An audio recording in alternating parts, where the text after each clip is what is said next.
babae sa Taiwan gipresog 3 ka buwan tungod sa pag-insulto sa iyang silingan gamit ang megaphone. Di tingli maingon kung microphone pa gigamit. Si katropang Raybox atong sutaon ang detalye niini. Mga balitang makapahimuot, makagaan sa buot, balitang pinasahi, katuhuan dili, apan tinuod, balitang espesyal.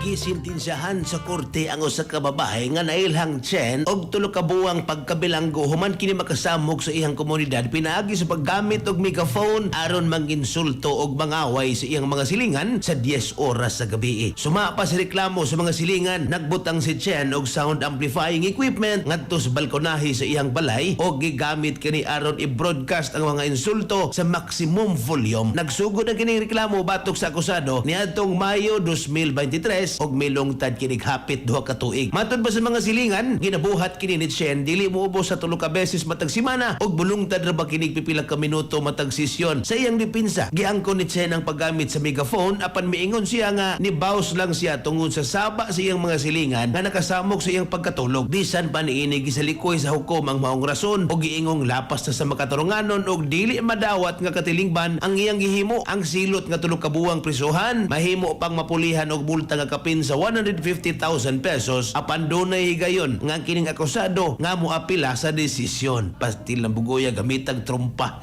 Anyways, sa atong mga katropang kalalakinan nga grabe kahapo sa lawas og wala nagyoy igong energy panahon sa kama. Mga katropa, di ay Turbo Food Supplement for Men gama sa Yes to Health Incorporated nga dunay maka og clavo huaska nga mooy mo pa energy nimo mohatag og boost siya ang imong libido mga katropa nga makakumpati kapag yun sa imong asawa. Safe imnon 30 minutos sa dili pa inyong labing-labing pag turbo na. Kaysa turbo, wagas ang lakas. Alang sa naghiusang Pilipino para sa Pilipinas, inyong katropang Raybox alang sa balitang espesyal.